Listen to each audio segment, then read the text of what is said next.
नमस्कार दोस्तों दिल्ली में भाजपा अभी मुख्यमंत्री फाइनल कर नहीं पाई है, लेकिन दूसरी तरफ दिल्ली में कौन मंत्री बनेगा, कौन से विधायक को कौन सा मंत्री पद मिलेगा, इसको लेकर के अलग ही घमासान देखने को मिल रहा है। जानकारी सामने आई है कि 48 सीटें जीतने वाली भाजपा 7 मंत्री मिनिमम बना सकती है और इसको लेकर अभी से ही जितनी खबरें सामने आ रही हैं उससे एक बात तो साफ है कि 7 मंत्रियों के पद पाने के लिए 48 विधायकों के बीच काफी ज्यादा जुबानी जंग भी देखने को मिल रही है।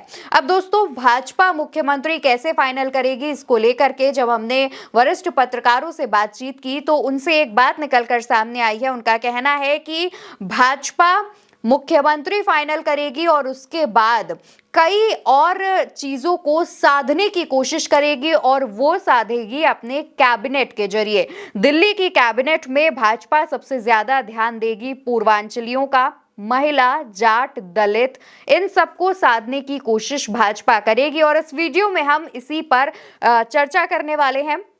दोस्तों भाजपा ने इस बार जाट बाहुल्य 10 सीटों पर कब्जा किया है और जाटों का प्रमुख नेता भाजपा में प्रवेश वर्मा को कहा जा रहा है। प्रवेश वर्मा मुख्यमंत्री की रेस में भी है, लेकिन कहा जा रहा है कि अगर प्रवेश वर्मा को मुख्यमंत्री नहीं बनाया जाएगा तो उन्हें कैबिनेट में जरूर शामिल किया जाएगा, जिससे जाट नाराज ना हो, क्योंकि जाटों के बड़े नेता दिल्ली में फिलहाल प्रवेश वर्मा कहे जा रहे हैं। दूसरी तरफ रोहिणी सीट से लगातार जीतते आ रहे भाजपा विधायक और वैश्य समाज से आने वाले विजेंद्र गुप्ता को भाजपा साइडलाइन नहीं कर सकती है, क्योंकि विजेंद्र गुप्ता भी भाजपा के लिए काफी मजबूत नेता है। और दूसरी तरफ हम बात कर लेते हैं मुस्लिम आबादी वाली सीट की, जो कि मुस्तफाबाद सीट है, जहां पर 40% से अधिक मुस्लिम आबादी है। इस सीट पर जीतने वाले मोहन सिंह बिष्ट को भी मंत्री पद मिलने की संभावना है। खास बात यह है कि मुस्लिम बाहुल्य सीट से मोहन सिंह बिष्ट जीते हैं और दूसरी तरफ वो उत्तराखंड से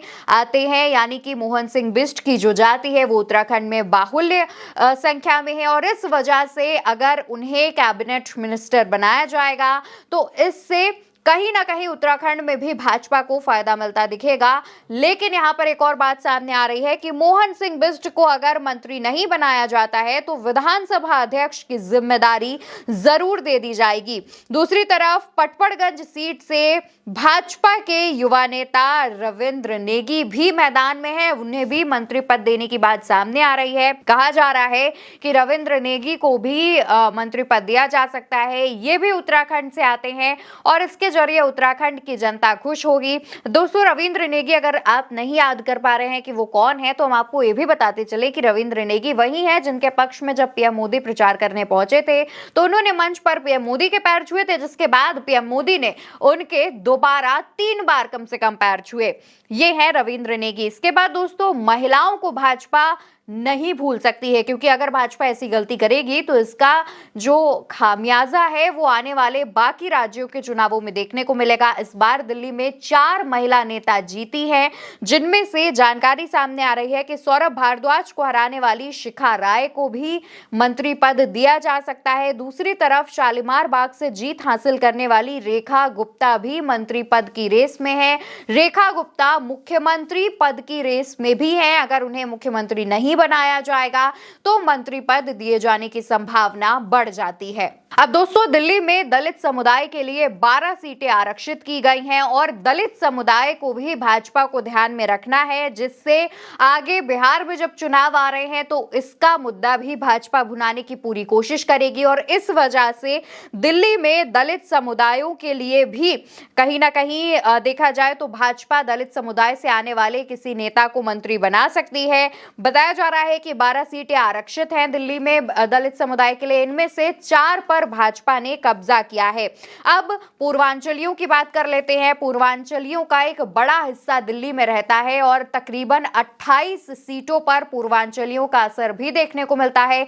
इस बार पूर्वांचलियों ने भी ज्यादा संख्या में भाजपा को वोट किया है। भाजपा इससे खुश भी नजर आ रही है, जिसके बाद कहा जा रहा है कि पूर्वांचलियों के नेता को भी मंत्री पद दिया जा सकता है। और दोस्तों ये वो तमाम चीजें हैं, ये वो तमाम फैक्टर हैं जिनको कैबिनेट मिनिस्टर यानी दिल्ली में मंत्री बनाने से पहले भाजपा ध्यान में रखेगी ही रखेगी। और एक और बात, दूसरी पार्टियों से आए हुए नेताओं को भी भाजपा मंत्री पद देकर एक मैसेज देने की कोशिश करेगी। और इसमें सबसे बड़ा जो नाम निकलकर सामने आ रहा है वो है कैलाश गहलोत का नाम, जो कि आम आदमी पार्टी सरकार में हुआ करते थे। विधानसभा चुनाव से पहले भाजपा में शामिल हुए, भाजपा ने उन्हें चुनाव लड़वाया और उसके बाद उन्होंने अपनी जीत दर्ज की। कहा जा रहा है कि आम आदमी पार्टी छोड़कर आए कैलाश गहलोत को भाजपा मंत्री पद दे सकती है, जिससे दूसरी पार्टी से आए हुए नेताओं को, कार्यकर्ताओं को एक संदेश दिया जा सके, एक मैसेज दिया जा सके कि भाजपा कुछ इस तरीके की भी राजनीति करती है।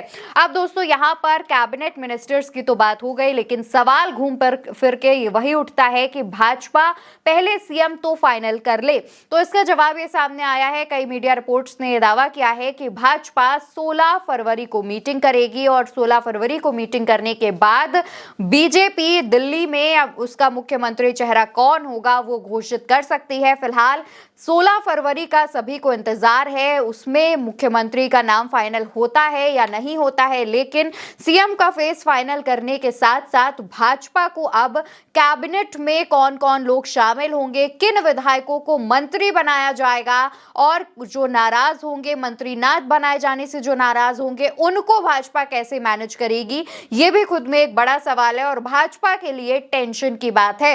यहाँ पर लगातार राजनीतिक विश्लेषक और वरिष्ठ पत्रकारों का यही कहना है कि भले ही भाजपा 27-28 साल बाद दिल्ली की राजनीति में वापस आई हो, लेकिन उसकी चुनौतियां अभी भी खत्म नहीं हुई है।